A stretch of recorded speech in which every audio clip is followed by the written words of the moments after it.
歡迎嚟到文哥聊天室。尋日星期五晚，全球金融市場突然陷入恐慌，美股三大指數集體暴跌，道指跌近900點。原因係特朗普突然喺 Truth Social 上宣布對中國商品額外徵收100%關稅，而且仲話要喺11月1日就生效。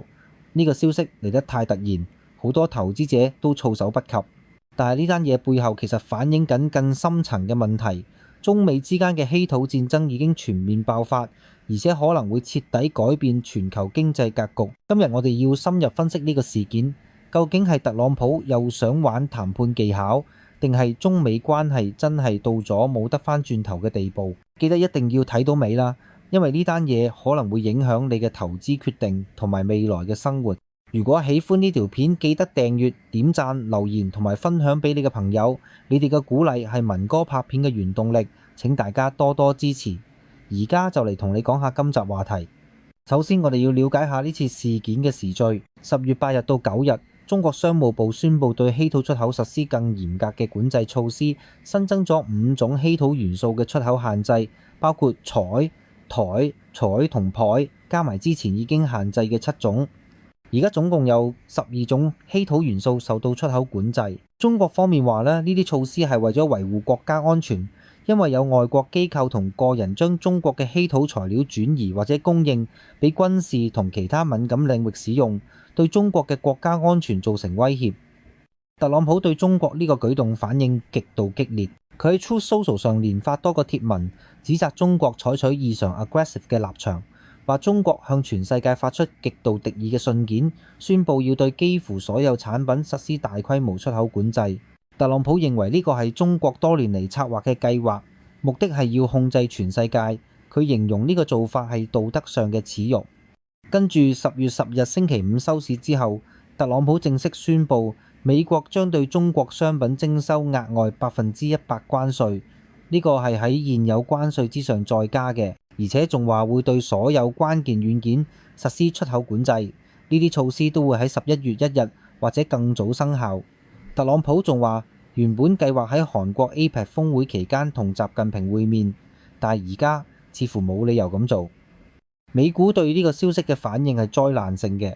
10月10日星期五，道瓊斯工業平均指數跌咗876點，跌幅1.9%，收報45,479點。標普500指數跌咗2.7%，收報6,552點。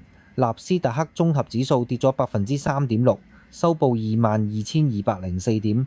費城半導體指數更係跌咗6.3%。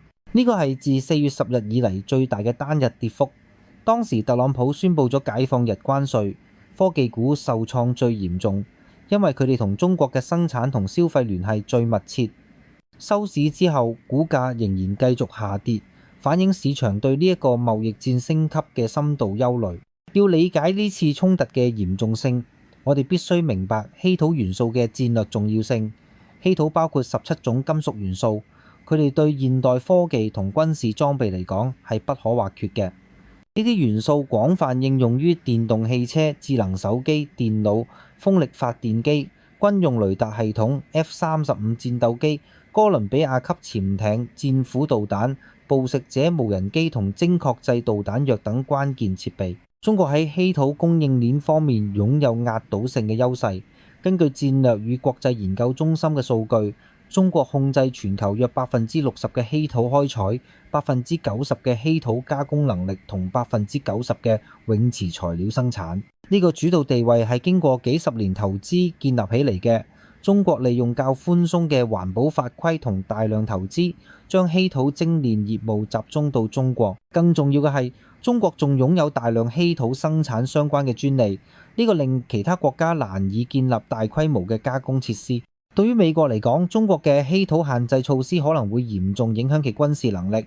美國國防工業高度依賴稀土元素，從戰鬥機到導彈系統都需要呢啲材料。如果中國完全切斷稀土供應，美國嘅軍工生產將面臨嚴重困難，呢個直接影響到美國對烏克蘭嘅軍事支援能力。另外，美國一直試圖透過烏克蘭嚟減少對中國稀土嘅依賴。特朗普政府已經同烏克蘭達成協議，美國可以獲得烏克蘭50%嘅稀土資源，以換取軍事支援。烏克蘭擁有歐洲最大嘅稀土儲量，包括硒、鈷等關鍵元素。但係問題係，烏克蘭嘅好多稀土礦藏都位於俄羅斯佔領或者爭議地區，而且依賴蘇聯時代嘅過時調查數據，實際開採成本可能非常高。呢次貿易戰升級反映咗中美之間更深層次嘅科技脫鈎趨勢。自2018年貿易戰開始以嚟，兩國喺科技領域嘅競爭越嚟越激烈。美國一直透過出口管制嚟限制中國獲得先進嘅半導體技術、光刻設備同人工智能軟件。2022年10月，拜登政府實施咗更嚴格嘅半導體出口管制，試圖阻止中國發展人工智能能力。但係中國並冇坐以待斃。中國正在進行全國性嘅努力，要擺脫對西方半導體技術嘅依賴。華為就係一個好例子，雖然喺2019年被美國切斷咗先進晶片供應，但係而家已經推出咗採用先進半導體嘅新產品，甚至開始發展 5G 網絡基建。中國最先進嘅晶片製造商中芯國際據報已經能夠生產華為設計嘅麒麟 9000C 晶片。華為嘅最新手機 Pura 70系列包含33個中國製造嘅元件，只有5個嚟自中國以外。另一方面，中國嘅人工智能發展亦顯示出強勁嘅韌性。儘管受到美國嘅晶片出口限制，中國嘅 DeepSeek 公司依然開發出咗能夠同 OpenAI 競爭嘅人工智能模型，而且成本只係美國同類產品嘅一小部分。呢個發展令美國意識到，純粹嘅技術封鎖可能並唔能夠有效阻止中國嘅科技進步。目前全球經濟正喺逐步分化為兩大陣營。美國一邊主要包括傳統盟友，如歐盟、日本、韓國、澳洲等發達國家，佢哋同美國分享相似嘅價值觀同戰略目標。呢啲國家係美國最重要嘅貿易同投資夥伴，同美國喺多邊合作方面有廣泛嘅接觸。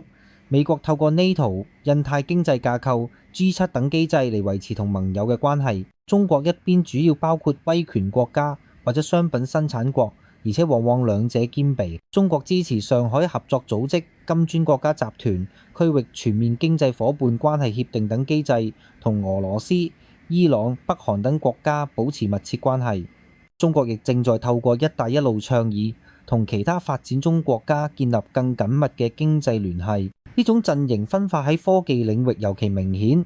美國正喺度推動建立晶片四方聯盟 Chip 4，包括美國、日本、韓國同台灣，目的係重構半導體供應鏈，減少對中國嘅依賴。中國則係加速發展自主可控嘅科技產業鏈，試圖喺關鍵技術領域實現自給自足。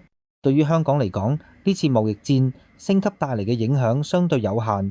因為香港企業經過多年嘅貿易戰，已經習慣咗呢種不確定性。香港中華廠商聯合會榮譽會長施勞德表示，對於需要轉移生產嘅製造商，佢哋早就已經將工廠遷移到東南亞國家。